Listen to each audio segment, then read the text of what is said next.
I want to get to some of the specifics. No, I think that's true. But even, go ahead. I think that's true. I think but in general, most people don't go to the doctor every single month. You have to be fairly unhealthy to have to do that.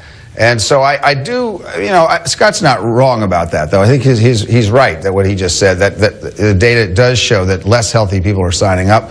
Younger people are signing up less frequently than hoped. I want to get into some of the specifics of what people are actually going to pay. This is not going to be an enrollment issue anymore. It's not going to be a website issue. It's going to be between you and your doctor and your doctor's office when you want access to health care and whether or not that's covered or not by insurance companies. One of the president's big promises, of course, was if you like your doctor, you can keep your doctor.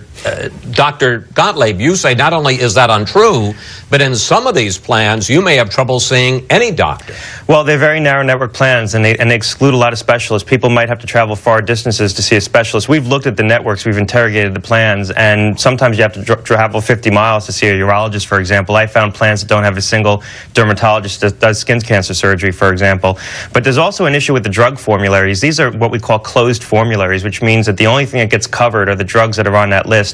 And if your drug isn't on that list, it's not covered at all, and the out-of-pocket costs don't count against your deductibles or your out-of-pocket maximum. So people are going to be very surprised. This is really a throwback to the old 90s models of HMOs, when people really rejected those plans and preferred provider organizations instead, which gave them more flexibility. People made that trade. But you had an analysis where you said, I think it was in San Diego, that there were 7 pediatricians in the entire network for the entire county of San Diego. Right. There was a plan in Florida actually had 7 pediatricians for about 250,000 children in that county. But we found similar things in San Diego. We found it in New York as well, where plans only had 7 or 8 cardiologists, a handful of urologists that were 50, 60 miles away. It's more on the specialty side. There's not a lot of specialists in a lot of these plans.